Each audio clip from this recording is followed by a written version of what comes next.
Greetings to all viewers and listeners. Welcome to the noon news on July 2nd, 2025.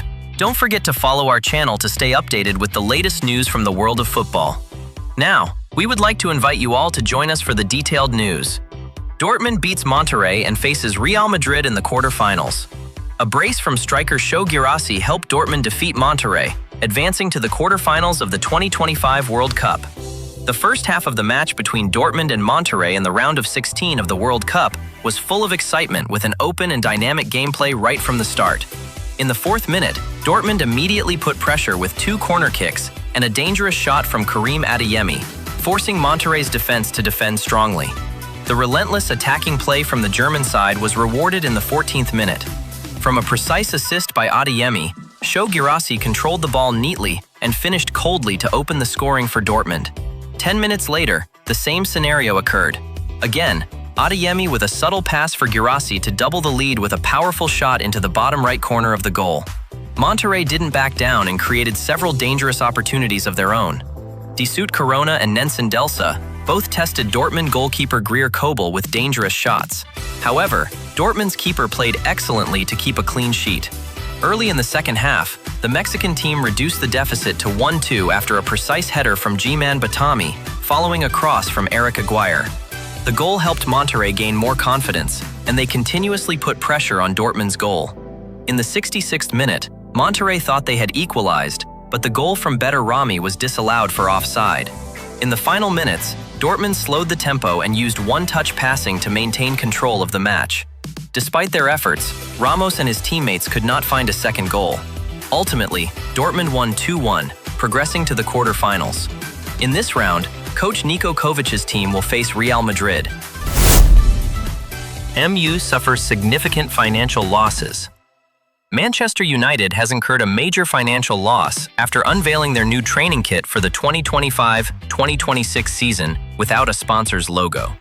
Typically, one brand sponsors the team's match kits, while another brand sponsors the training kits. However, MU's sponsorship deal with blockchain company Tezos, worth around £24 million annually, ended on June 30th. Recently, the team from Old Trafford unveiled a new purple training kit, but it had no sponsor's logo. This means the club has lost a significant portion of its sponsorship revenue. MU shared a series of photos showing players wearing the new training kit and other versions like jackets and coats.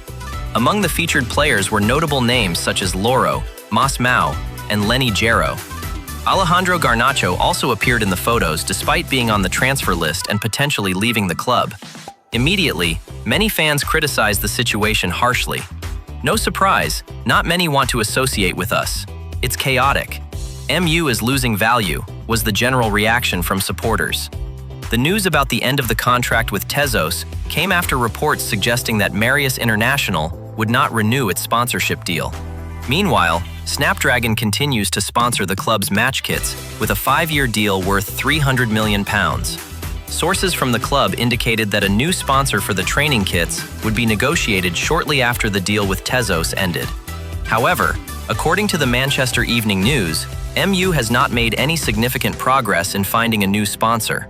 The training kit with the Tezos logo had been worn by MU's first team for the past 3 years, and the logo also appeared on the women's team kit.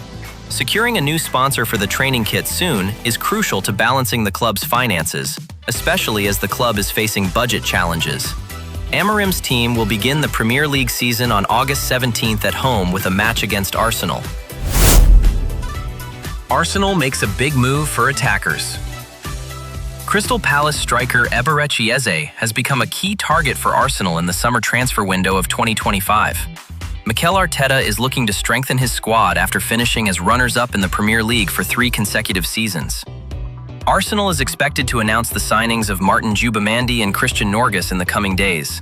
Most recently, Arsenal completed the £5 million deal for Kapari Lagaga. However, they are not stopping there. Benjamin Sesko and Victor Osimhen are reportedly the top targets for the number 9 position. Meanwhile, Real Madrid's player Rodrigo has also been linked with the London club. According to The Athletic, Arsenal is determined to secure his signature. Arsenal has yet to contact Palace for negotiations, but they are seriously considering the possibility of signing Eze. Eze's contract has a release clause of £60 million, plus additional fees. Arsenal intends to negotiate a lower fee. Notably, the Eze deal is seen as separate from Arsenal's search for a winger and another forward. Journalist Fabrizio Romano has even confirmed that the player is ready to join Arsenal if the club reaches an agreement with Palace.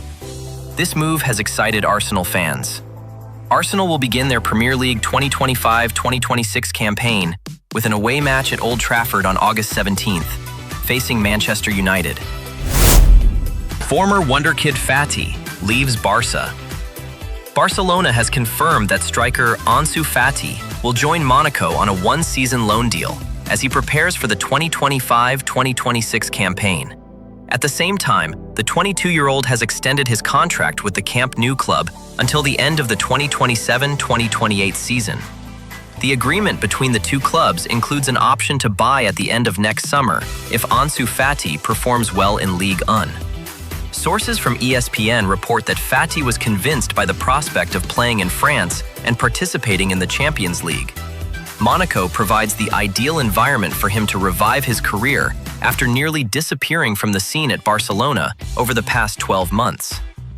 Under Xavi, the La Masia product only made 11 appearances across all competitions, with just 3 starts and a total of only 297 minutes played, figures that are far too modest given his potential. Fati was considered a gem of Barcelona when he exploded onto the scene at the age of 16 in 2019, but persistent injuries have stalled his development. In 2023, he was loaned to Brighton, where he scored 4 goals in 27 matches in the Premier League before returning to Barcelona last summer. To date, Fati has made 123 appearances for the Catalan club, scoring 29 goals. He also holds the record as the youngest player to ever score in the Champions League, 17 years and 40 days, younger than teammate Lamine Yamal by exactly 28 days. On the international stage, Fati has been called up to the Spanish national team 10 times, scoring twice, although he has not featured since 2023. Juventus set to land a goal machine. If all goes as planned, Juventus is set to win the race to sign striker Jonathan David in this summer's transfer window. After 5 seasons with Lille, Jonathan David has parted ways with the French club this summer. The Canadian forward left to seek a new challenge after declining to renew his contract with the Ligue 1 team. As a high-quality free agent striker, Jonathan David has attracted interest from several top European clubs, including Arsenal, Chelsea, Manchester United, Barcelona, Liverpool, and Juventus. In the battle for the 25-year-old's signature, Juventus seems to have the upper hand.